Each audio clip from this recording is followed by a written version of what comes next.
Hello everyone and welcome to this first session at episode 4 of Join Digital today. This is BlueVen's online pop-up conference happening every Wednesday, and a special thank you to everyone registered for this week, and a special thank you if you're watching this on demand. I'm delighted to have Gavin, Head of Strategy and Insight at Digital here with us today. Digital is one of our technology partners whom we've been working with for many years. Digital is an omnichannel marketing automation platform helping its customers market to their customers at speed with ease, allowing them to make revenue quicker. Now, they also produce some exceptional research, and so I'm delighted that Gavin is here today to talk to you about their latest Hitting the Mark research. Now, quick reminder that we have 3 more sessions at Join Digital after this, so please stay tuned for the full day. But right now, I'm going to hand over to Gavin. So Gavin, the reins are yours. Thank you very much. Right, let's kick off into this. As you said, hitting the mark is a bit of research from us. So here we go. Right, hitting the mark. It's a piece of independent research from Digital, and we're basically looking at marketing tactics of e-commerce brands. Each year we try to do this, and we try and spice it up a little bit, and there's more of an omni-channel feel in this one. But I'm kind of getting ahead of myself. I need to kind of break it down a little bit more. What is hitting the mark exactly? So some of you may have seen it before, because we do release this quite frequently, but some of you don't. So let's break it down a little bit. It's 100 brands. So we go out and we look at 100 different brands. In doing that, we get 1,902 emails back from those 100 brands. We got 34 app downloads. Some brands had apps, some brands didn't. From that, downloading those apps, there were 475 push notifications. There were 34 SMS messages from some of those brands, so not all brands were embracing that. And we covered 4 different regions. And those regions are APAC, EMEA, UK, and the US. So it's very important you understand that we went out and we looked at these brands, and none of these brands were actually our own clients. We just chose them at random, and we looked at them across these different regions. But one of the most important things to remember about hitting the mark is it's all data-driven research. As I said, we went out and we got these brands. They weren't our own brands, clients of our own. This is all driven by the research we've done painstakingly over a few weeks. So let's break this down a little bit more. Hitting the mark, what is it exactly? Well, we break down the sort of research into 3 main areas. The email experience, which you can get 61 points for, which is looking at subscriptions, whether someone's got a preference center, if there's automated programs along the way or evidence of that. If they're using just general best practice, like the legal bits at the bottom of your emails, strong calls to actions, signs of segmentation or personalization. And then after all of that, was it clear and easy for someone to unsubscribe? Then we look at the user experience, which is worth 24 points. In that, it's the general user experience. Were products easy to find? Was the checkout all a laboring process? And then we look at after sales. The confirmation emails, delivery notifications, post-purchase, how all of that sort of came together. And then finally, omni-channel, which is also worth 24 points as well. So were there any SMS messages at any point? Was there ad retargeting? Was there conversational messaging like live chat or maybe Facebook Messenger or Twitter or something like that? If there was an app, and how good the app actually was. Was it kind of functional? Was it just an app just for being app's sake? Could we purchase anything from it? So all of those sort of steps go through to giving us the winner. And as I said, we go through each of these stages and find out exactly how people scored, and that in turn gives us the winner of hitting the mark. Now, this year, the winner, because I won't let you wait in suspense anymore, and some of you might even have seen it, but the winner was Matches Fashion. And Matches Fashion scored a total of 83 overall, and it was 83 out of a possible 109. So there were some areas that they were lacking in, but generally they did pretty well overall. 51 for email experience, 13 for omni-channel experience, and 19 for user experience. But there were some brands that were just behind them. So to give those guys a mention, Gymshark, Holland & Barrett, Boohoo, and The Iconic. So there were some really good things from some brands, and others, were kind of struggling. But it's really great to see how people are doing across the board. But there were definitely areas that people were excelling in, and definitely areas that people weren't. So I think the main thing is we need to be looking ahead at people that are doing really good and catching up with them. And if we are trailblazers ourselves, we need to keep going and keep pushing. But the main reason of us hitting the mark together isn't necessarily to look at the winners and the movers and shakers. It's for us to get the key findings. Every time we do hitting the mark, we get some key findings, understandings of exactly what's been going on in the industry, things that you guys should be taking heed of, and you should be implementing into your strategies yourselves, and things that maybe you should be doing less of. But generally, we're finding that every time we put together hitting the mark. Now, we got 5 key findings this time around, and those key findings are 66% are not making use of preference centers. 80% aren't adopting loyalty programs. 33% have adopted live chat. 87% are using alternative payment options, and then finally 18% have average adoption of omni-channel. Now, as I said before, these sorts of stats aren't good enough. Just as the numbers that some of the brands were getting, they're not quite getting there all the way.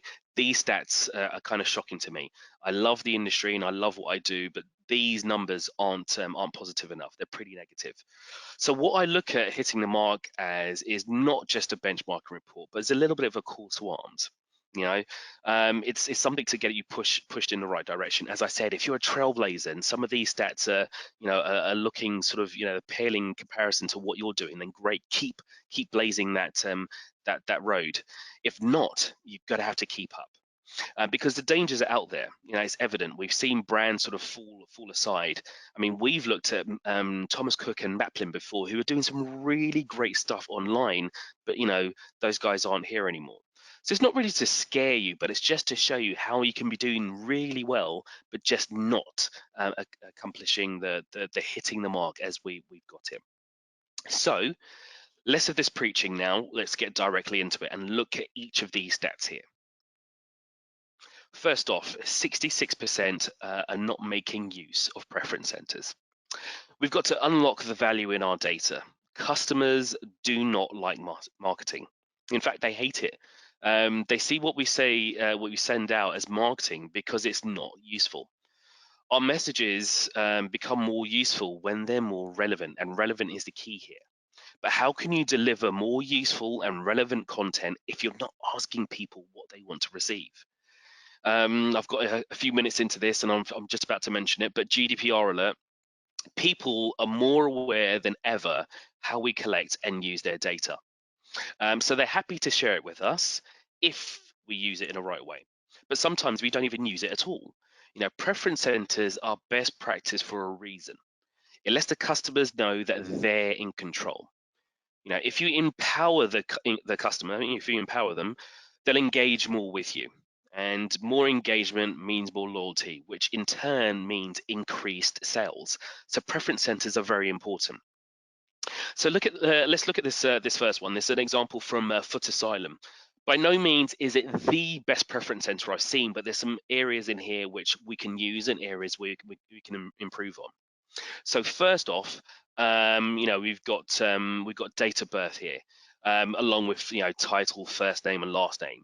But the date of birth is there because we're highlighting the fact that we want to send you a birthday message. There's a data exchange there. There's a reason why we're collecting this information, and we're gonna bolster that with sending you something out a little bit later. Next up, it's tell us your shoe size. And this is great here because later on what they can do is send personalized messages, more relevant messages to us. I'm a massive footwear fan. I'm a size 8 in case you want to send me any free shoes. So this would be perfect for me. I fill this out and hopefully they send out emails to me, messaging to me with just the footwear that's in my size. Otherwise, it's a wild goose chase for me. But there's an area here where they're missing out on this space here, and it's not really that there's this blank space. It's more about the questions that haven't been asked here. Now, you've asked me about shoe size, but you haven't asked me about the brand of shoes I like to wear.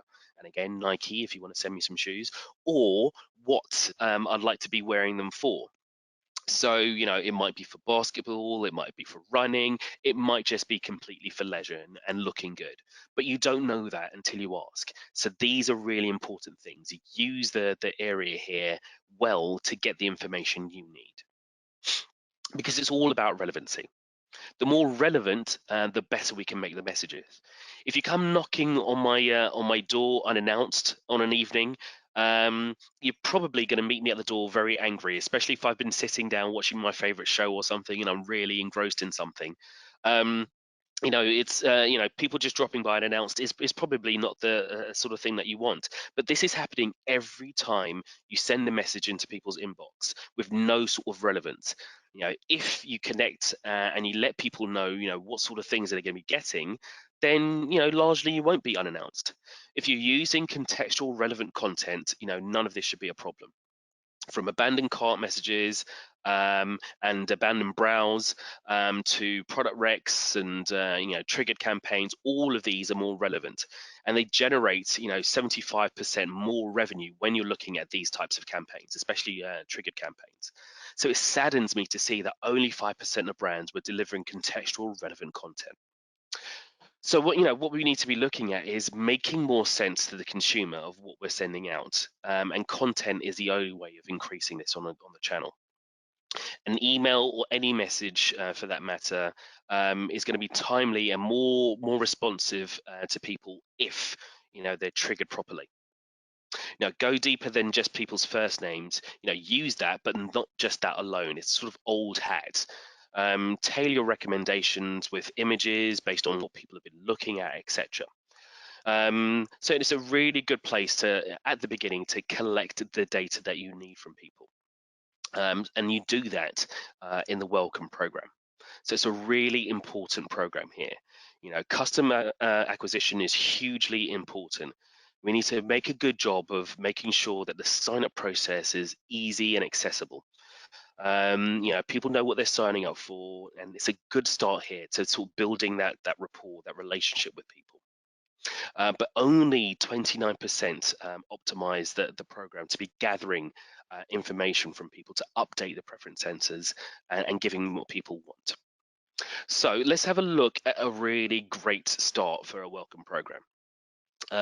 This here is from Pure Vida, and I love this because you've got some sort of spin to win here. So there's a bit of gamification here, allowing people to either win a free bracelet or 10% off.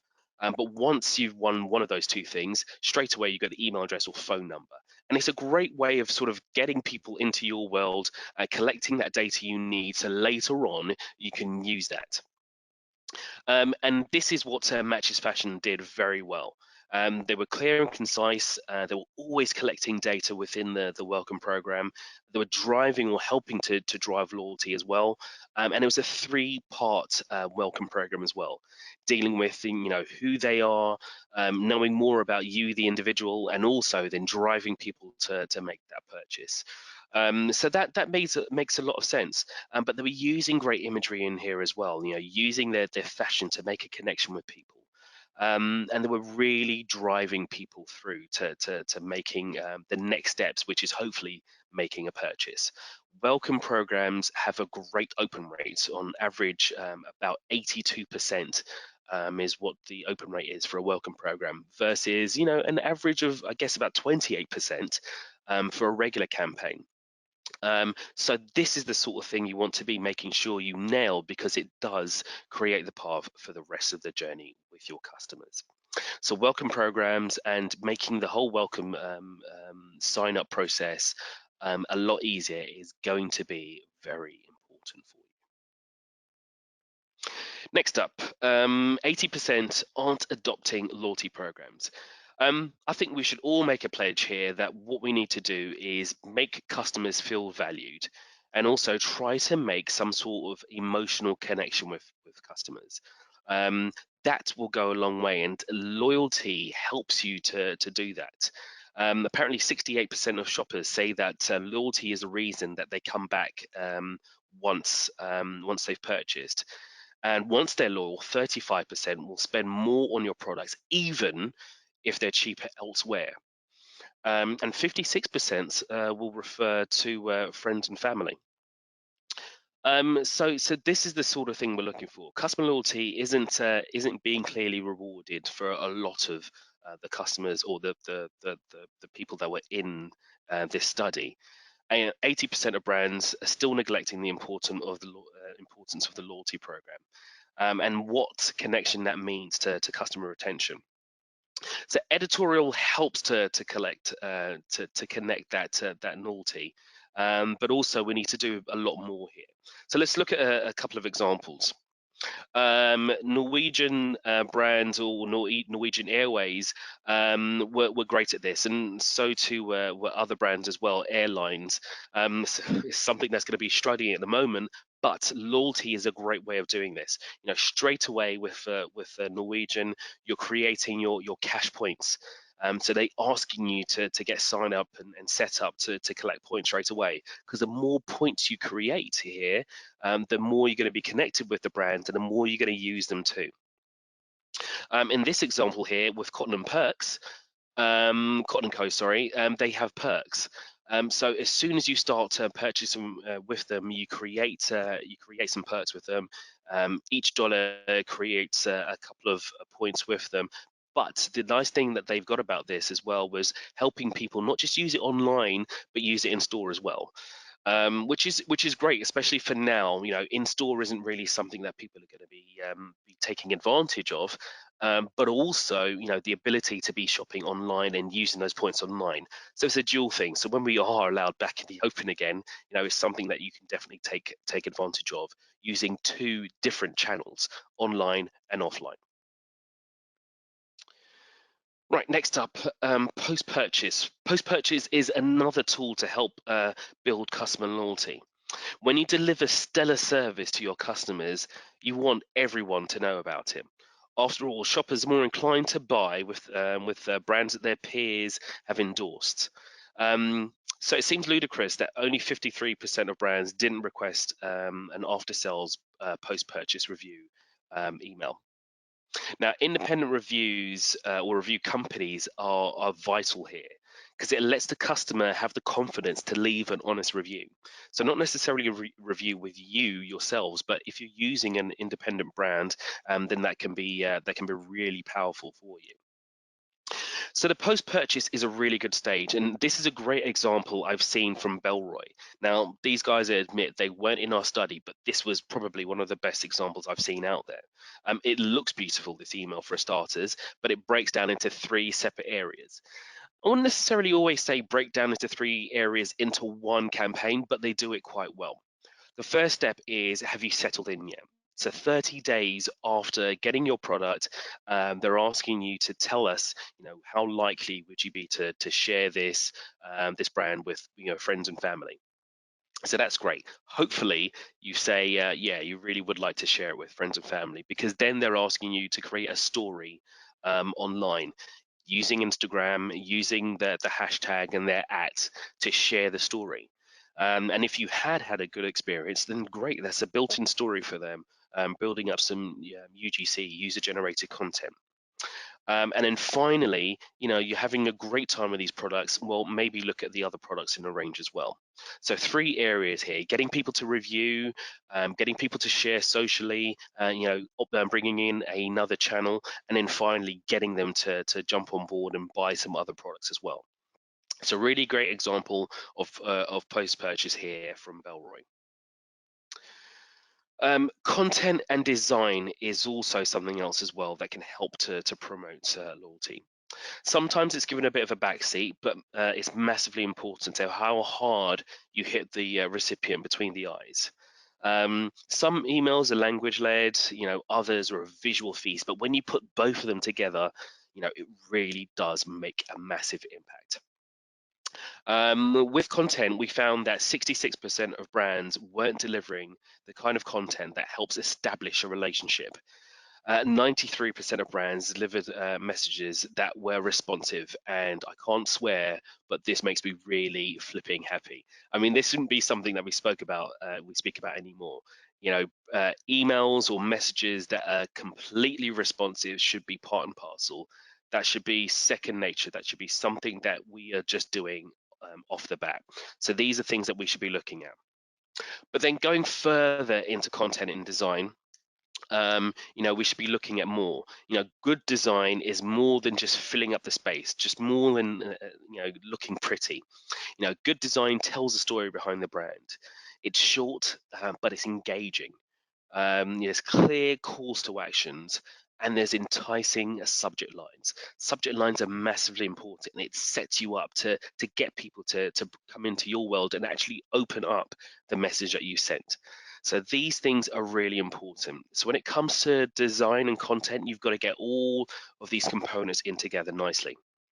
Gymshark have done a really good job here as well. I mean, one thing I really like in a campaign is GIFs. So GIFs really bring people in.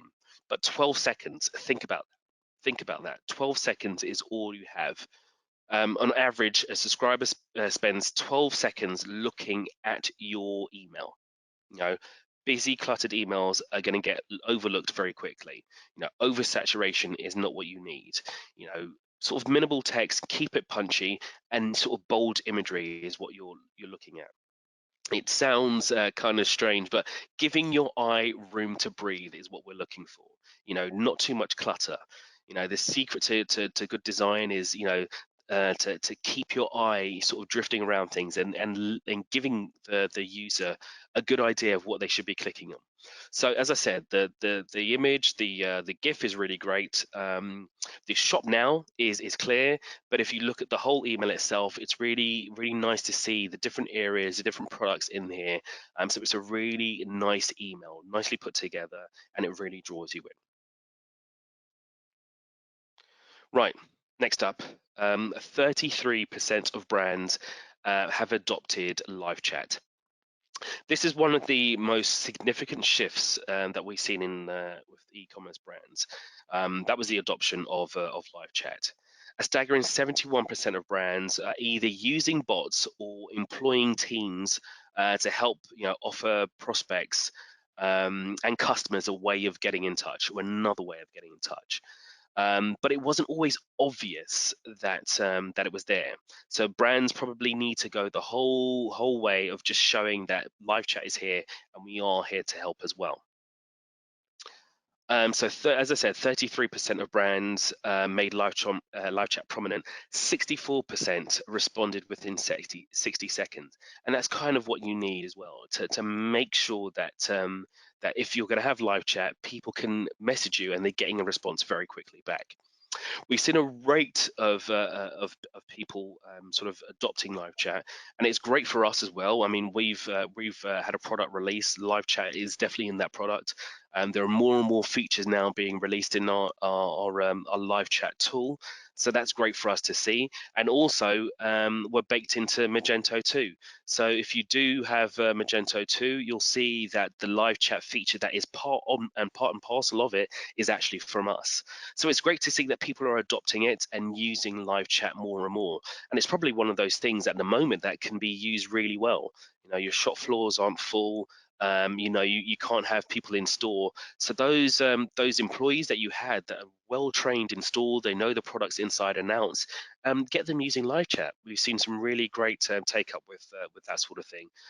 So live chat is definitely one of those weapons that you should be adding to your arsenal. 87% offer alternative payment methods. Another way to deliver a great customer experience, and this is what we're seeing all the way through. A number of these sort of stats are all kind of coming back to customer experience. And a great way of delivering that customer experience is having different payment options. It helps to keep the customer loyal and reduces barriers to purchase. So in this area, I hope it kind of increases this sort of thing in terms of payment options, largely for selfish reasons. It makes it more convenient for me to buy, but it makes it more convenient for everyone, regardless of where you're paying, on-site, desktop, or a mobile app, or even in store when we can do that again. It can often be a pain to actually hand your money over, and it really shouldn't be. Simplify that customer journey and delight your customers. That's what we're looking for with alternative payment options. So as I said, it does simplify the experience. We see that there's a tenfold increase in sales, and it does boost average order value. Conversion and repeat purchase are also improved with having that. And we're living in that sort of generation now. The power is in the customer's hands, and the want it now generation have very high standards, and these are the sort of things they're looking for. Another way you can use alternative payment options is to add it into the abandoned cart. These are programs that just make sense. There's certain automations that just really do make sense. It's a staple. The definite go-to, and they'll always win with it, and it's, there to help you, gather that low-hanging fruit. The average cart abandonment across the e-commerce industry sits at around 70%. But only we saw 43% of these guys actually sending out these emails. Just again, it's ludicrous. It's very simple. Adding that right layer of personalization goes a long way with these campaigns. So we definitely need to be using them, using abandoned carts more. And as I said, if we bring in alternative payment options, it helps the whole thing come full circle and reduces that barriers to purchase for your customers. So we definitely should be using them. So an example here from abandoned cart, again from Matches Fashion, is this here. They were sending these emails very quickly, within 30 minutes, which means they were probably testing around to see what was the optimal time to send them. There was relevant subject lines within these as well. The short, copy, and concise, because what they want people to do is not to remain on the email, but to drive them right back through to the website where they can actually make some changes. And calls to actions were above the fold, which is definitely something you need to see. Experiment with these abandoned cart emails to see what's working from you. Test, and test again. These things that we've listed out here: the 30 minutes, the relevant subject lines, the concise copy, above the fold. All of those things will hopefully be stuff that they're testing out. So that's definitely what you want to see. Experiment, but learn from the experiments and put things into play. So definitely use your abandoned cart emails because they do make a difference. Finally, we have 18% on average adopted omnichannel. Look, email is not dead. It's definitely not. Email is king or queen. But whatever way you look at it, it is going to need a bit of a helping hand. And this is what the omnichannel approach is all about. And it's what customers are screaming out for. Shoppers become more sticky when they have multiple channels with which they can connect with you on. But in the study, we're seeing only 70% adopted SMS. 34% offered the shopper a way to purchase through an app. And of that 34%, only a quarter sent push notifications. We were seeing a bit of a trend, mostly the younger brands like Gymshark and Boohoo were working in this way, using these different tools and these different ways of connecting with people through omnichannel. But it doesn't mean that older brands can't make a change too. I heard an expression which was, about a 70-year-old startup the other day, And it's what we should be looking at. That's what a brand should be looking to be. A 70-year-old startup, being able to be malleable, molding and changing all the time to adapt to a new way of selling to people, a new way of connecting with people. And this is the sort of journey we're looking for. Someone would either come to your website or come to your store and just look at other ways of connecting with them. Maybe you lose them a little bit. Maybe you use retargeting to get them on Facebook. Maybe use SMS. Maybe use an app or a push notification to get them back. But all the while, you're looking to drive them back into your site with relevant bits and pieces. To try and get them back inside, using the information that you've picked up over time to help drive them back in. This is what we're looking at here. On average, customers spend 3 to 3.5 times more when they've engaged on multiple channels, and that's what we're looking to try and do here. It's not just sending out messages at any given time randomly on different platforms. It's more about looking at this journey. And if the journey you have for your customers is laid out and you can see exactly how that will look or possible movements in that journey, then you can plot out exactly what messaging needs to go where and also what channel. It's all about the right message to the right person at the right time, and hopefully, as I said, on the right channel as well. So we're seeing something here across the board. With previous winners, we've had ASOS, we've had bulk powders, and now we have Matches Fashion. What we saw with ASOS is where they were using a great use of email automation. Bulk powders step that up by using email automation and a great use of data. Really and truly, you shouldn't have great email automations without using data in the right way. But now, taking it to the next level, we're seeing Matches Fashion using email automation, a great use of data, and omni-channel. That is how you become a truly great marketer, and that's what we're driving for with all of our customers. Look, customer experience is what everyone is looking for, and this is what all these brands had as well. A great customer experience. And a great customer experience is driven by having the right channels for those people. Everyone's going to tell you that they would rather get possibly an email, or they'd rather get an SMS notification or something like that. Without asking your customer base, you'll never know truly what you need. So that's what you need to look at doing, so you can deliver a great customer experience, and hopefully then we can hit the mark. Thank you very much.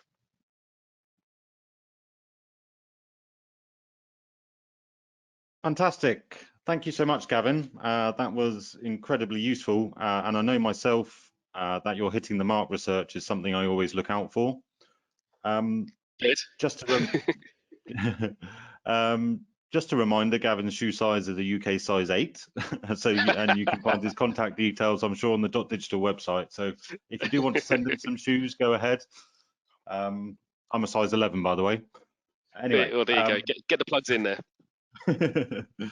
But no, I think these key findings, for me, the two of the biggest surprises for me are 66% not making use of preference centers.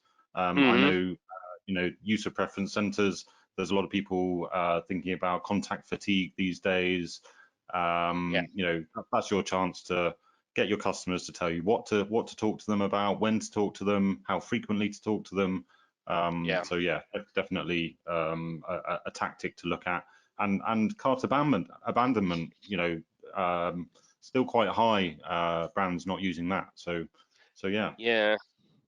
It's surprising, to say the least. But some great advice in there as well, Gavin. So thanks. One of the things that I was wondering, there's obviously a lot more of an omni-channel flavour Sure. in this report. So how, maybe for the audience, how can someone in the audience get started with omni-channel? I mean, give ourselves a quick plug. You need to have a platform that will enable you to sort of message on multi channels, omni-channel. But also you've got to start off in the right way. So making sure you've conquered one channel to start off with. But then look into asking the audience. I mean, you said as well straight away preference centers. use your preference center to get a feel for whether people would want to be connected on another channel, and what channels they're looking to be connected on. I think this is a perfect time as well. You know, we're in lockdown, people aren't out as much. There's probably a little bit more sort of free time on their hands for you to get out there and ask them exactly how they'd like to be contacted. And once you get that sort of information, then you can start to look at the actual journey you want to take people on. I mean, life cycle marketing is really important here. You know, understanding from the initial welcome period through to purchasing and then repurchasing, what that journey looks like. So looking at the different channels that can fit along that journey, and whether it's relevant. So there's a number of areas to look at. Make sure you tackle the one channel first. Ask people, you know, how they'd like to be contacted, and then look at the journey and see where is best for them to get specific messages from those different channels. Great, perfect. Thanks, Gavin. Can you just click through one further slide? Great, thanks. So, you know, thanks everyone for being here today. Now, of course, we've got 3 more live sessions today. Up next is going to be Mary Kay Schultens from our partners Allant Group. She's going to be talking about how to leverage zero, first, and third-party data sources to complete the holistic customer view. So that's going to be very interesting. We then have a session from our friends at Fresh Relevance, another technology partner who have a real-time personalization platform.